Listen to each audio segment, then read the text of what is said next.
Okay, so good afternoon, everyone. I hope you are all safe and in good shape. It's my pleasure this afternoon to share this session.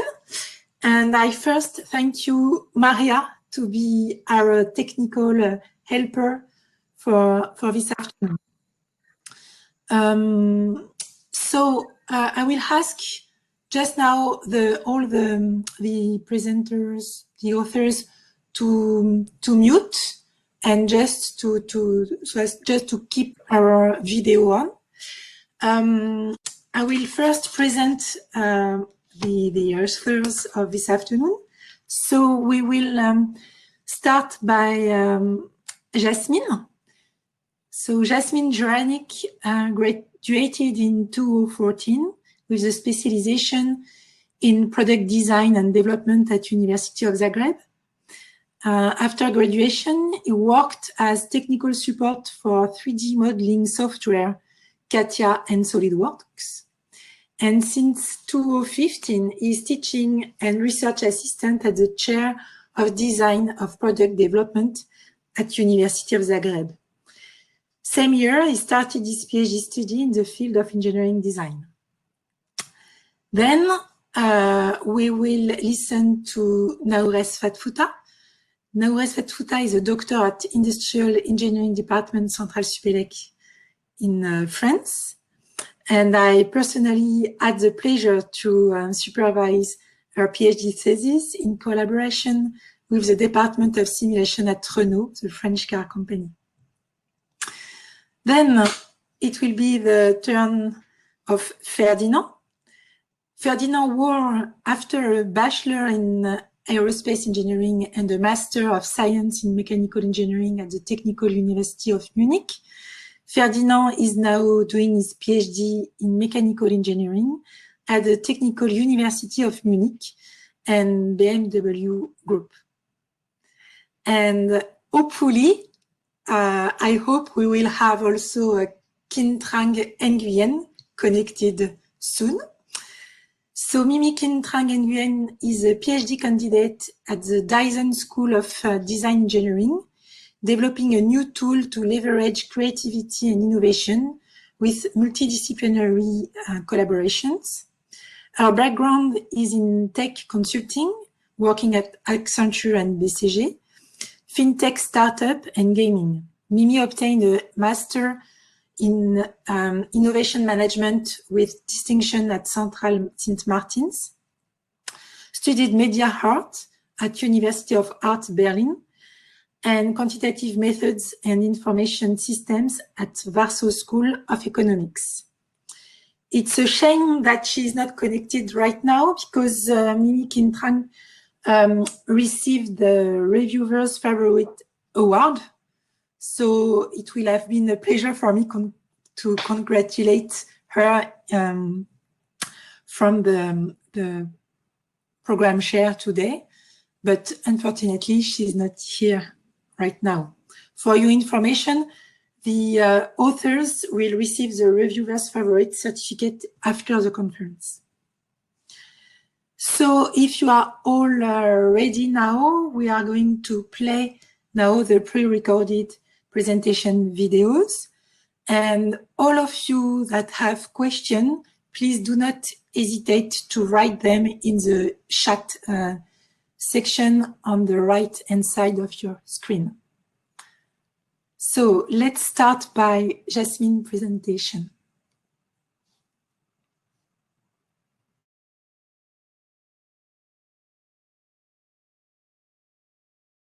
My name is Jasmin Juranić. I'm teaching assistant at Zagreb, a chair of design and product development. Today, I would like to briefly present you a paper on management of design iterations and couple parameters in design teamwork using MDM and colored PETRI nets. Browsing literature and review papers, it's evident that matrix-based methods reached a high maturity level, that they are used in everyday practice, but are also considered static in the context that only a relationship existence is identified and recorded. This work was created during the validation of framework and methodology developed in PhD thesis.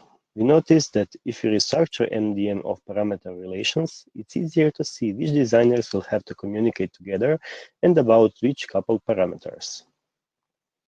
The work is providing answers to two research questions. The first one is how to enhance and combine MDM with process management model to comprise the dynamic aspects of managing the values of coupled parameters during the design iterations in teamwork. And the second one is regarding advantages and possible obstacles of implementing an approach where MDM is combined with CPN. This is the industrial example we used for validation. The product was designed by a team of several designers, where each designer was responsible for one subsystem. Populating MDM with parameters helped with the extraction of potential communication between designers. These potential communication situations are processed using already developed framework and developed CPN models.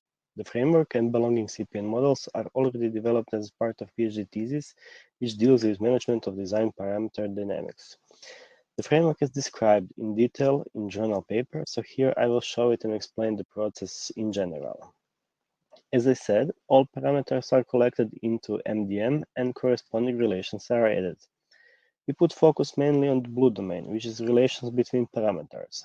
Since one designer is working on only one subassembly, they are not interested in direct relations between subassemblies and relations between designers. But it is important which parameter belongs to which subassembly and which designer is responsible for each parameter. Then, MDM was restructured in the way that we manage subdomains and focused mainly to parameter domain, while keeping track to subassemblies and related designers. Since we know how parameters are related, we could classify relations in several categories designated with letters A, B, C, and D. Parameters that can be sequentially calculated are managed by only one designer, are marked with A. Parameters which are coupled, but one designer is responsible for both of them, are marked with B. C relation occurs with parameters from different designers, and they can be calculated sequentially. And we have D relation when parameters are coupled, and one designer is responsible for each parameter. For relations designated with A and B, we do not have to take care of communication since only one designer is responsible for both parameters in the relation. But C and D relations are processed as follows. For each relation designated with C and D, parameters, designers, and values are extracted, and a list of potential interactions based on the relations from MDM is created. Further idea was to combine developed framework and existing CPN models with data generated from MDM. The goal was to validate the framework on real industrial example. Also, this example showed that created CPN models can support designers during negotiation about values of coupled parameters. For parameters which will be sequentially determined, CPN model will listen when the first parameter value becomes available. Then the model will initiate communication with the other designer who is waiting for that parameter value. For coupled parameters, CPN model will support communication of resolving coupled parameter values. The framework works with many CPN models, and this is only one of them which is most important for this paper. This CPN model supports communication on coupled parameter resolution. At the end, I will sum up these few minutes. The paper presents a novel way of structuring and interpretation of MDM, which enables us to distinguish and adequately organize necessary communication channels and processes. The solution is created using CPN techniques. If you have any questions, I will be happy to answer them. Thank you.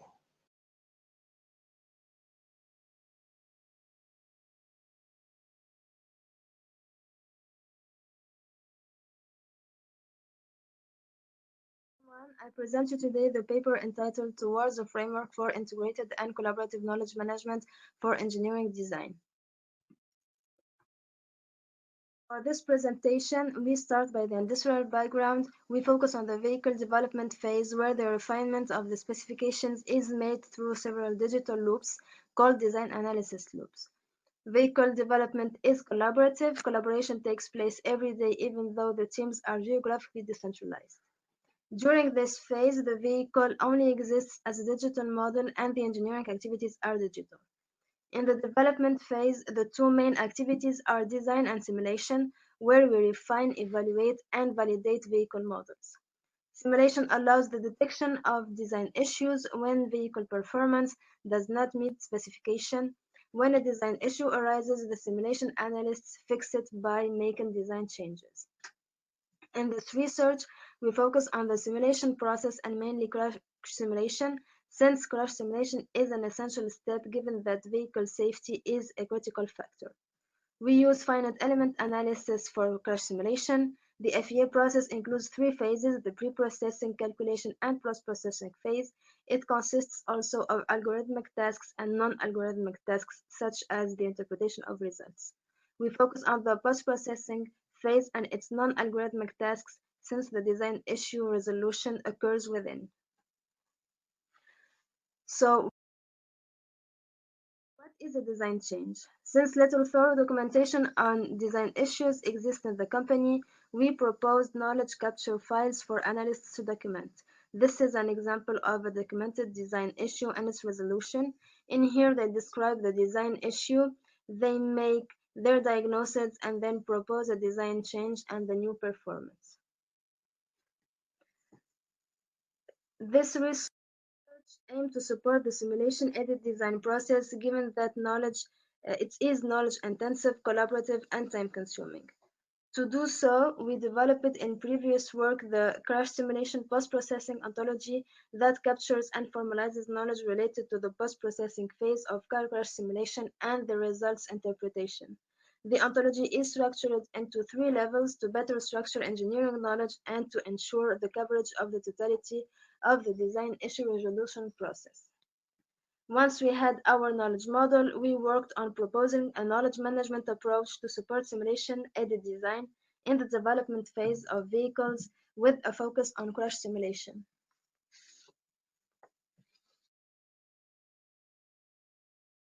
We made this proposal based on the extensive literature review on knowledge management frameworks and knowledge management architectures, mainly in engineering design with a focus on the use of ontologies for such systems. We also discussed the proposal with practitioners, including engineers responsible for the development of the support, experts, and end users. Finally, we discussed use case scenario explaining the application of the proposed knowledge management system.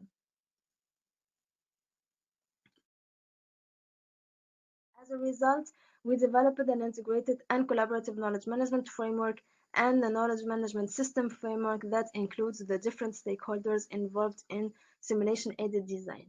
Here, I present the knowledge management system framework that integrates the knowledge management processes, including knowledge capture, storing, retrieval, and sharing. The support system consists of three layers: the resources, the models, and methodologies layer, and a multi-user interface. As an application for knowledge management support system, we performed a use case scenario based on three different cases documented by simulation analysts. This use case scenario was evaluated by experts. Based on expert estimation, we can save 20% of simulation time. The knowledge management support system will help increase the accuracy of proposals for more effective design changes, since the proposals will be based on corporate knowledge. This knowledge management support system can be also used as a learning tool.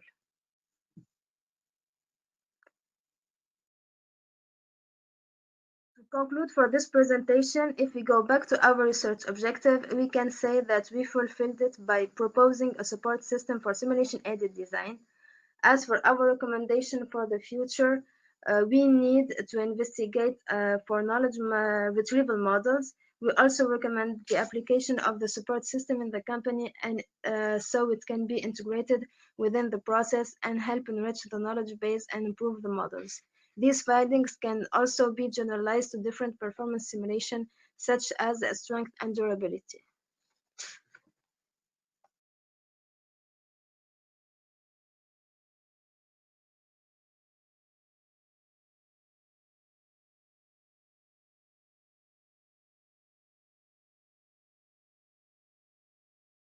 Hello and welcome to my presentation with the title Simulation of Gradient-Based Individual Design Behavior in Distributed Development Processes.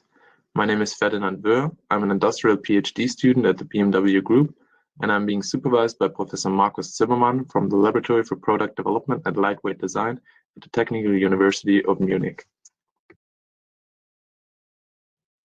My presentation is divided into three parts. First, I want to talk about the research objective, then introduce the method and its application, and finally show the results and provide a brief discussion. Our research objective is directed towards the question how complex distributed design and integration processes can be improved. So in theory, if you look at the V model from systems engineering, one way to design complex products is to follow a classical top-down approach, where you decompose requirements from the system to the subsystem and component level and thus enable a decentralized design by the various departments involved without many feedback loops. This is a rather systematic approach and follows a first-time right strategy. Due to the complex physical interdependencies between component and system properties, however, this approach remained a theoretical construct in most cases. In practice, designers usually start at the bottom of the V model by designing their components. Over time, they're integrated to the various subsystems and to the overall system and then verified. This is a rather brute force approach and it's highly iterative. While following this approach, one major question is when to integrate and verify the various components at which level of the V model. This is especially hard in vehicle design since many requirements need to be considered, like structural safety or driving dynamics at the system level. Additionally, many design departments are involved in the design of the overall vehicle. Thus, at BMW, integration and verification at the system level happens once a year right now. So to sum up our motivation, distributed design processes in practice are oftentimes characterized by a bottom-up approach, and this leads to the questions when to integrate and verify all the component designs. We are trying to answer these questions by using process simulation techniques. So in order to simulate distributed design processes, we use an agent-based model. Agent-based models originate from the field of social science, where they were used in order to study social phenomena. We apply such a model to the design of a complex product like a vehicle. In the model, different agents are responsible for certain design variables which they use in order to achieve certain design goals.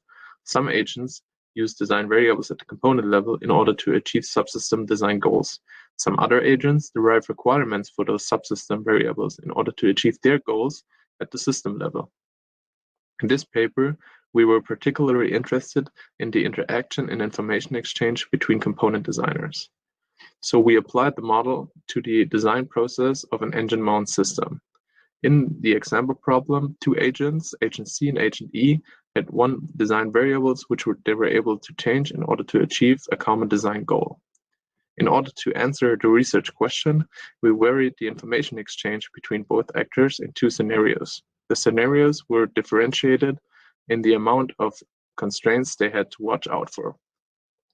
All simulation results were evaluated with respect to product quality and development cost, which was a generic cost function. So in general, we simulate distributed design processes with an agent-based model. This model combines technical product characteristics and human design behavior in a mathematical algorithm. And in this paper, we applied this model to the design process of an engine mount system. So here you can see the simulation results if both agents only had to consider one constraint. On the horizontal axis, the development cost, and on the vertical axis, the eigenfrequency, which we consider to be the product quality. In this case, less information exchange always leads to a lower development cost and a better product quality. In scenario 2, both agents had to consider two constraints. In this case, less information exchange is also associated with a lower development cost. However, it leads to a lower product quality. The limitations of the model need to be mentioned with respect to the agent behavior, the agent interaction, the cost function, the example problem, the design scenario, and additionally, no model validation has been taken place yet. So the simulation results cannot be generalized. In summary, in case of a single constraint, less information exchange between the agent leads to a higher product quality and lower development cost. If two constraints need to be considered, the rate of information exchange is subject to a conflict between product quality and development cost. For for your attention, and I'm looking forward to questions.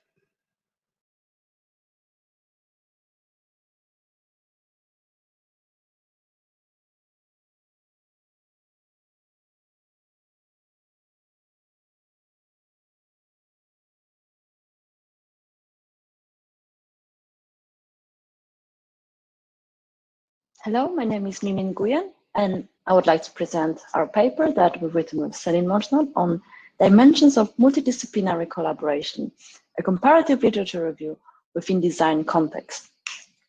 We have followed the PRISMA methodology and selected 17 core literature studies from the period of the last 22 years, which looked specifically into empirical studies of teams collaborating within the design context. And having chosen these papers, we have done the meta-analysis of the studies and the co-occurrence analysis of the papers. Based on that, we have identified 4 emerged themes and also identified different variations as well as similarities of the papers, which helps us to understand why there is such variation and what should we look specifically in the future for our next research.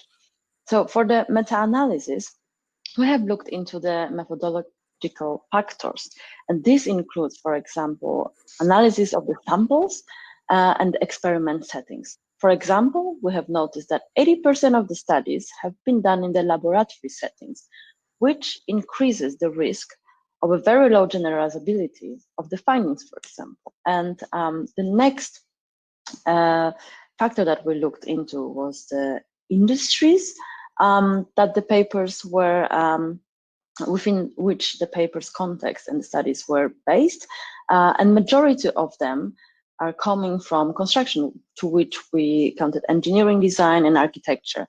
And that again increases this risk of very low generalization factor for other disciplines, if we think about multidisciplinary collaboration. We've also looked into the design outcome of the studies, and majority of the studies were looking into collaborations that were aiming at designing physical objects. And that raises our question if we can apply these findings into teams that are working on digital products.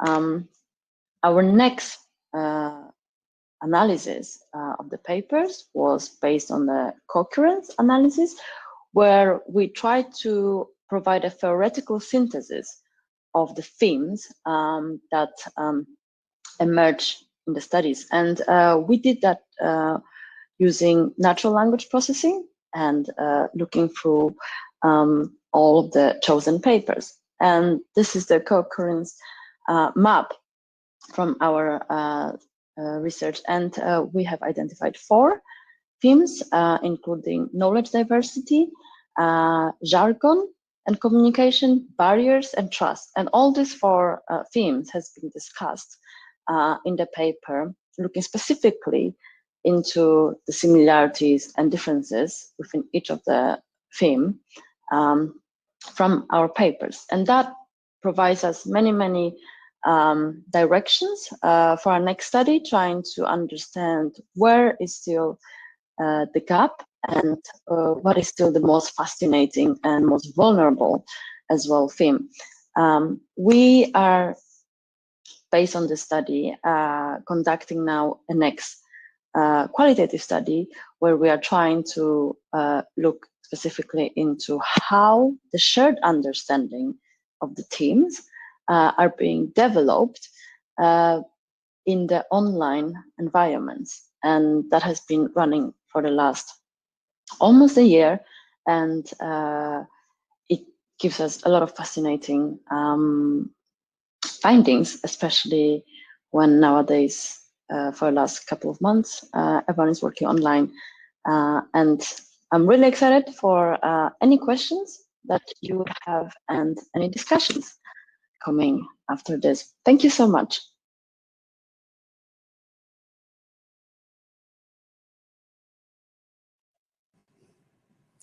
So let's start for our discussion.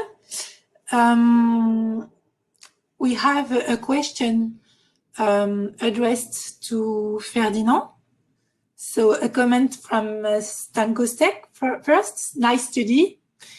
And the question, you measured the process performance through process costs and product quality. How would you implement that in real settings, taking into account the different phases of PD process? Have you thought about validation issues? Have you implemented in some previous work done by Gero and all on agent-based modeling of design teams? So you should put your microphone on, please, Ferdinand. We cannot hear you yet.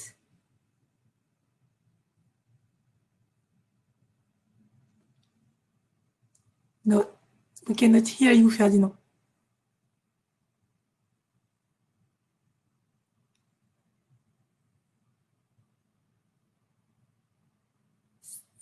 Still doesn't work.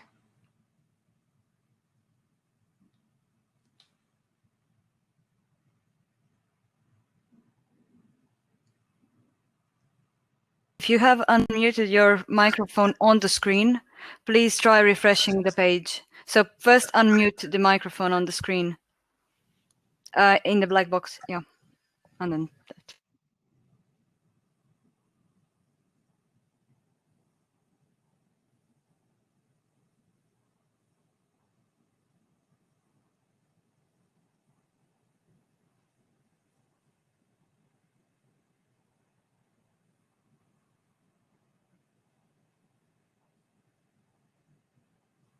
Hello, can you hear me now? Yes, yes, good, thank you. Wait a second. Can you hear me? Yes, very good.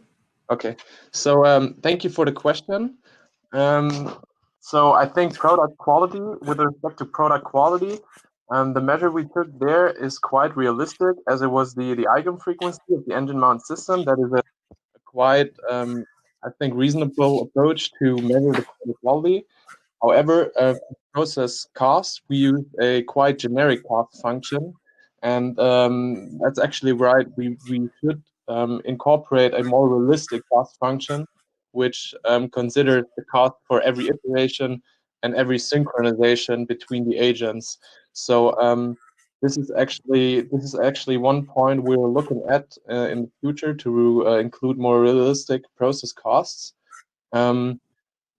We haven't thought about it yet, how those process costs, how this cost function could be connected to the different phases of the product development processes. So that's actually a good hint. We will look at that.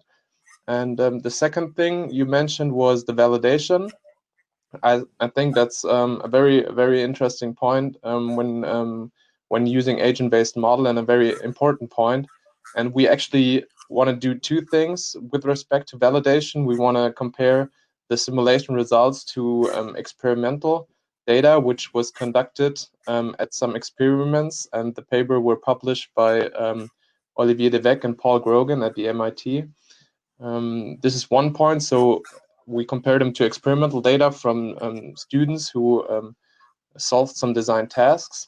And on the other hand, we want to compare the data to real design scenarios, or from data from real design scenarios at the BMW group, so that we have actually two aspects of validation. But that's an ongoing task we're on right now. And the third question was if I had looked at previous work done from Gero et al.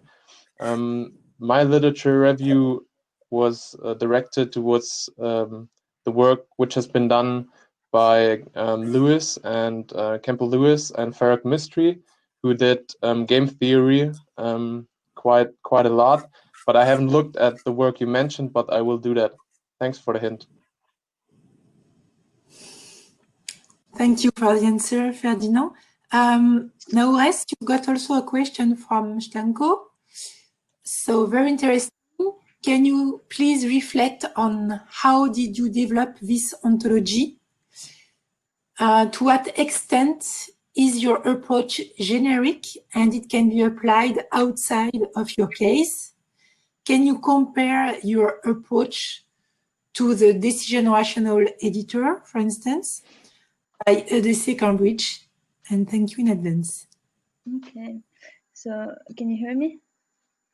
Yes. Okay, for the development of the ontology, we used the 5-stage ontology development life cycle by Pinto and Martins. And so we basically started from the documentation, and then for the knowledge acquisition, we worked hand to hand with the simulation analysts in order to extract the needed knowledge and to understand the process. And then for the conceptualization and the formalization, we used UML. So it's basically concepts and relations.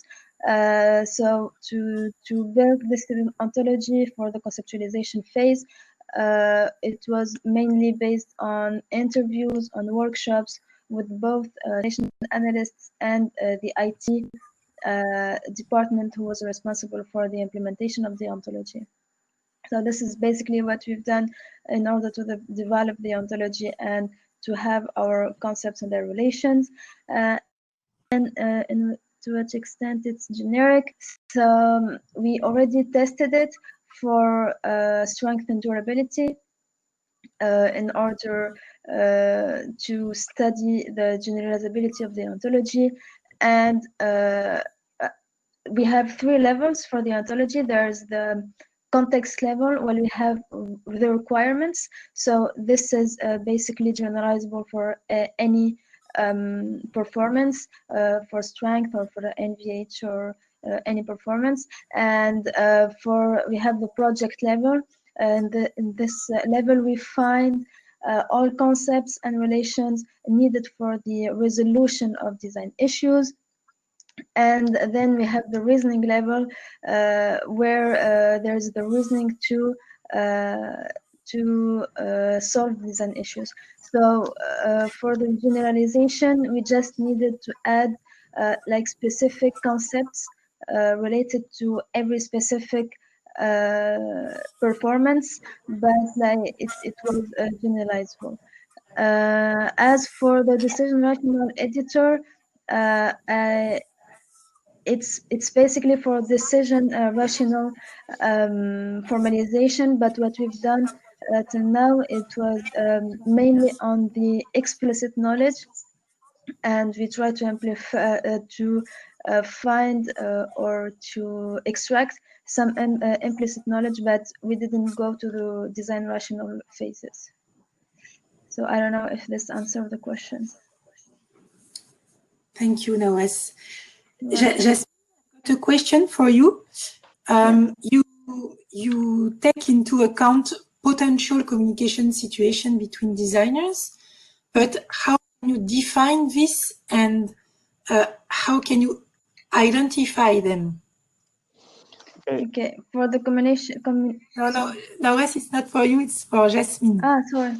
Okay, sorry. Okay, so, but maybe she can find herself in the same question. So, okay. Don't worry, I've got question in common for all 3 of you after that. Okay, so thank you for your question. Yeah, so how we define these critical situations? Actually, we took few long-lasting projects in automotive industry, and then we browsed through meeting reports, and we were looking for situations where people actually, what about people discussed. So, and we looked for such situations in meeting reports. When we found one or more situations, we extract them, put them on the list, and search for the next ones. And after we browse through all projects, then we had a list of such communication situations. We tag them by critical properties, so how critical they are, and how often they arise. So, and then we model the system around that, if that answers your question. Okay, thank you. So, please do not hesitate to write your questions if you've got other questions. I have so that as I told you, I have a common question for the three of you. Do you think you share all together the same definition for collaboration? We are in a session called collaborative design, but I was wondering if so, why don't you use in each of your work the concept of cooperation instead of collaboration?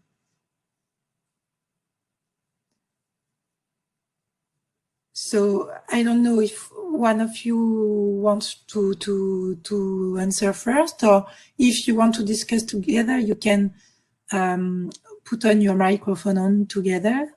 It's really up to you. Okay, so I can start. Your last question: why we use collaborative instead of cooperative design and work? Actually, maybe it's just because of literature. Because literature, I used the terms there are collaborative design and collaborative work. So maybe that's one of the reasons. I don't know if others agree with me. So from my perspective, actually, cooperative design, if you look at the literature I used or I was looking at, cooperative design is a special form of collaboration.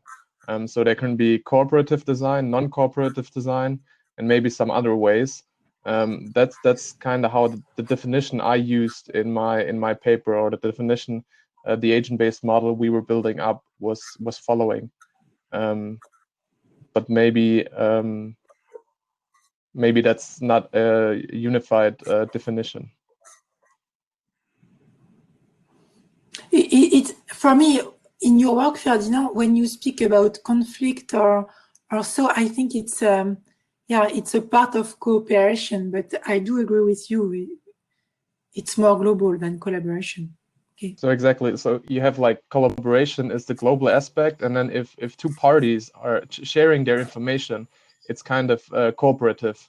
If they're not working together, if they work in isolation, it's kind of non-cooperative, right? So that's the setting we were looking at in this agent-based model, if you want to differentiate collaboration from the term cooperation and non-cooperation. Thank you. Yeah. Yes. So for me, I'm really how can I say it? What Ferdinand said, it's for the cooperation. I think it's more for the human interactions, and collaboration we have a definition that takes into account a lot of elements, like the common goal, like the tasks and the process and the knowledge and everything. So for why we used the collaboration word, it's more about the integration of these elements into a collaborative work and not only a cooperative work. Okay, thank you. Thank you. I would like you to sell yourself and sell your work, to valorize your work. So I would like each of you to explain to us how in each of your work you think you have improved collaboration, and to what extent. Is it an improvement concerning the state of the art? For instance, looking at the work of Quynh, or it's more some added value concerning industrial world, or so? Who wants to start? So I can start with it maybe. So I think have to differentiate between two aspects, how you can improve design. So one aspect is design support. I think the presentation from Jasmin or Naouress was focused directed design support. That's actually how you can improve design.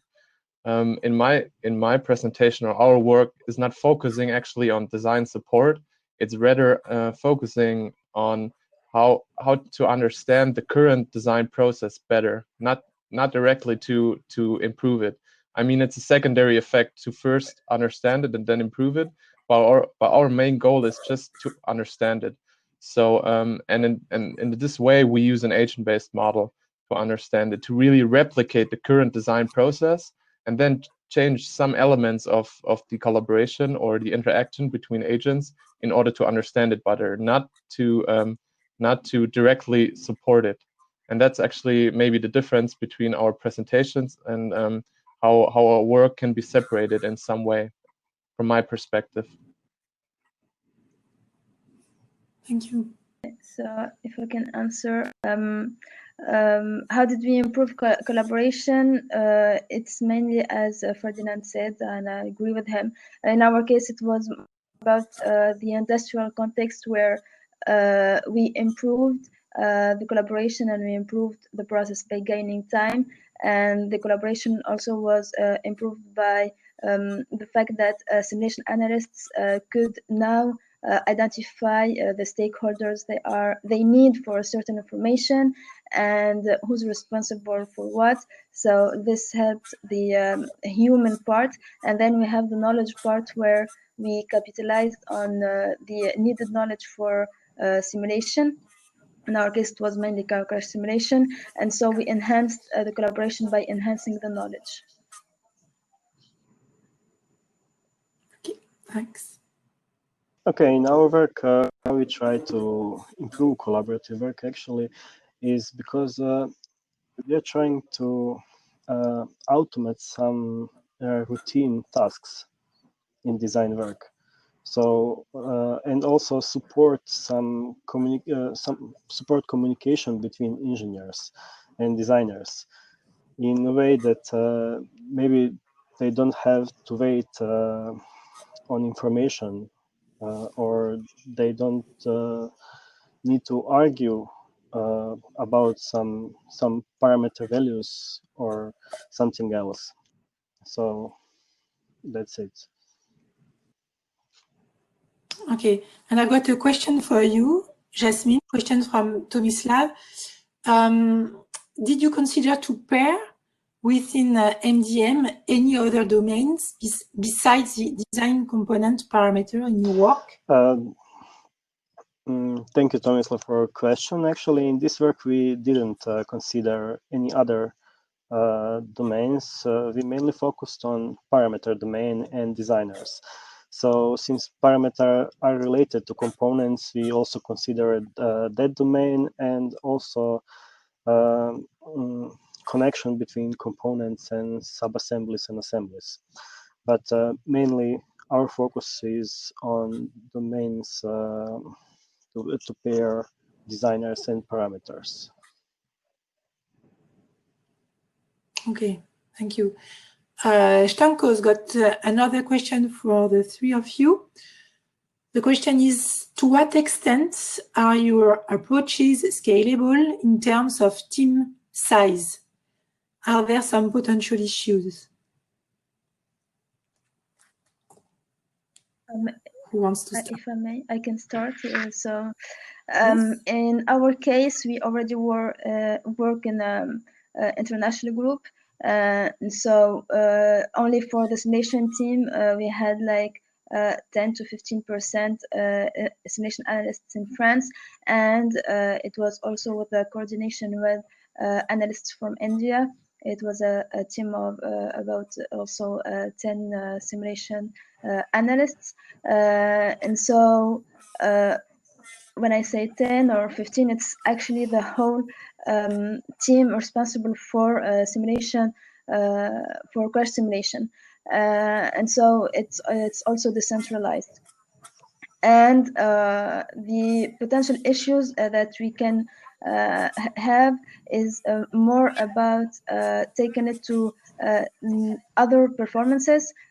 For example, for the vibration, so we need to integrate these teams and their knowledge, and so the issues lies more for the interdisciplinary aspect, not really about the team size.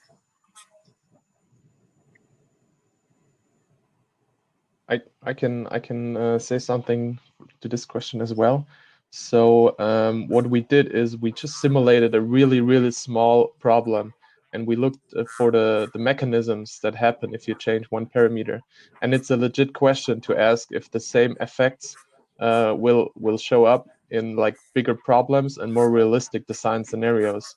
But that's one question we also want to answer in the future.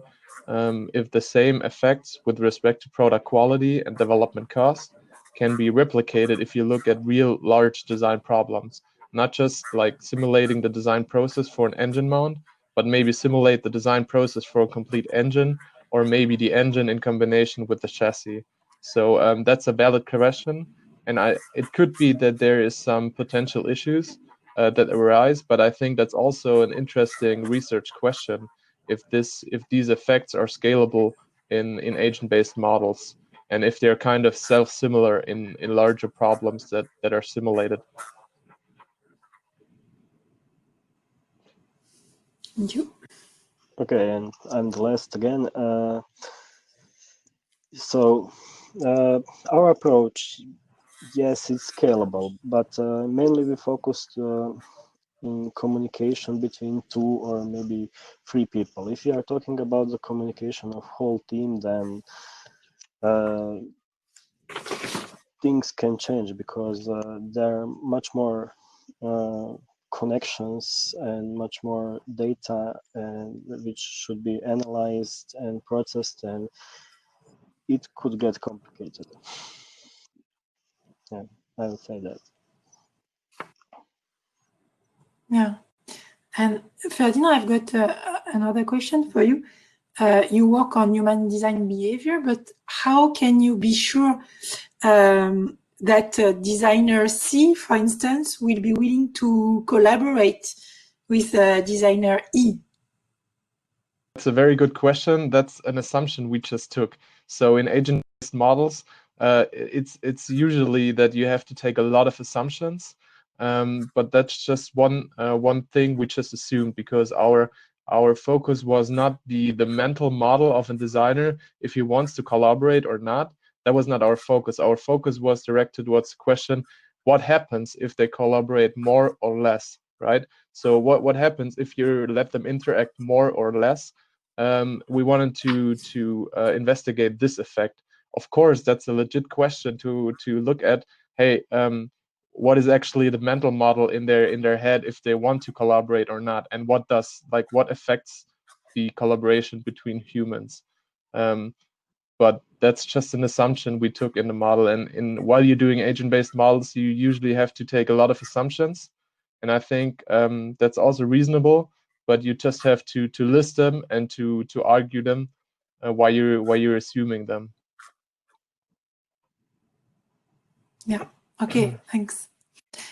Wow, we've got a question from Clément Fortin. I think you are still in Moscow, Clément. Nice to hear from you. So Clément asks you, what do you think is the most serious problem in remote collaboration for design team in today's environment?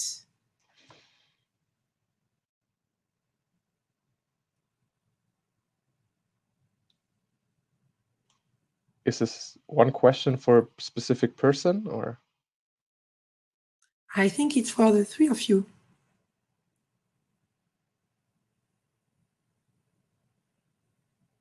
Well, from my perspective, or does any of you want to answer it? No, let's go, Cardinal. Yeah, well, you start well. I don't want to take the lead. So if I'm looking at the design which is happening at BMW, I think one major problem is that the departments which are separated geographically, They work on different design, like the status of the design from the other departments, which they include into their design work, is obsolete most of the time. So I think that's one major problem, that they work with information which is not actually up to date. And I think the synchronization, which at the case of BMW only happens once a year at the system level, they only integrate the whole vehicle once a year, is a major problem in distributed design.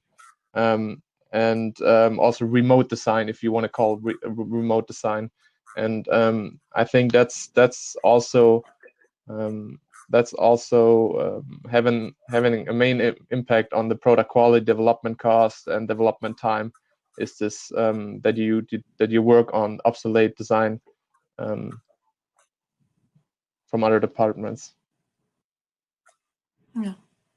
Okay, yes, I can agree with Ferdinand that delay between information is really huge problem, and actually the same issue he point out today.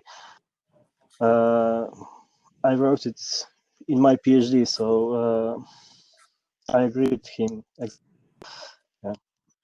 Because there is huge delay between the time when information gets available to the time when someone read information or use it, actually. Because very often people use obsolete information, obsolete values, or maybe even models and so on. And also, I'm sorry, even today, we usually have issues with softwares for collaborations like Skype, like Hopin, like MS Teams. There is also frustrating sometimes. I can add something to that. Like, there's one major problem that is going on top of this whole delayed information exchange. So one way to solve this problem would just be to say, okay, we synchronize our design work every day. But like, as I mentioned in my presentation, there are a lot of requirements at the system level, for example, crash requirements, that need to be quantified, and like this quantification of those requirements takes weeks and months because the FEM simulations take so long. So you cannot just synchronize the design work between two departments every day. So there's probably like an optimal synchronization ratio between departments, which depends on the time which is needed in order to quantify the system performance for the individual departments. But that's just my my opinion, and maybe in other disciplines that's not the same. But at least in vehicle design, that's also one challenge what I saw with respect to this problem of delayed information exchange, and how it could maybe be solved. So for my case, I try to take the time to note everything so I won't forget. The first problem that we faced, because we worked with the French and Indian analysts, and so first problem was more about the language barrier and the culture. We don't work the same.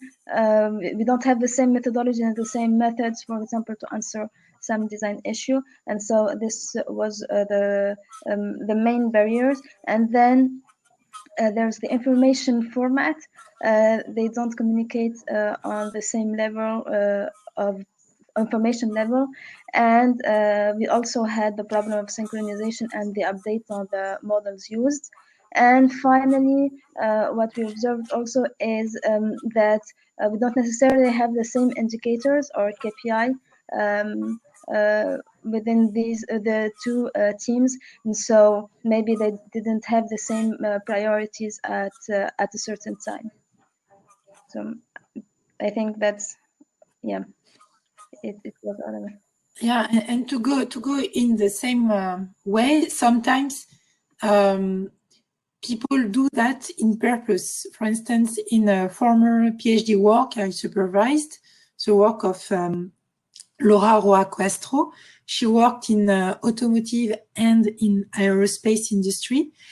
And it appears that people in the company told us that the real model cost a lot of money. And so we don't give this real model to even to subcontractors because it's too much work and too much money. So we give them false models or the former one, but the up-to-date, we keep it. We do not share it because it's too expensive. And so that's why, Ferdinand, when you say, and I do agree with you, it's unbelievable that we just share together once per year, but sometimes it's really volunteer because of that. And I was really surprised to learn that from industrials. We don't share. We want to build something together, but we don't share the good information. Yeah. So I don't know if we have a last question or a last comment, or if you, Jasmin, Naouress, or Ferdinand want to add something to conclude. No, thanks. No? I would just like to say Okay. that I noticed that Ferdinand has quite similar literature references like me, so maybe we can chat later or something. Yeah, of course. Yeah. Great. Collaboration within the collaboration session. That's cooperation, perfect. actually.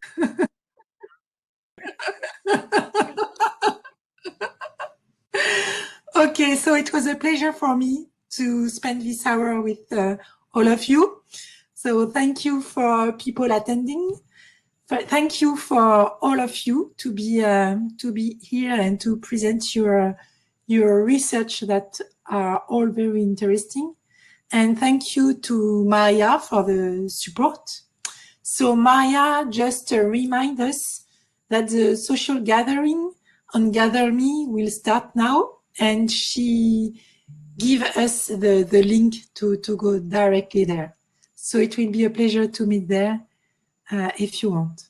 Thank you very much. Thanks and for take care. moderating. Thank you. Thank you. Bye.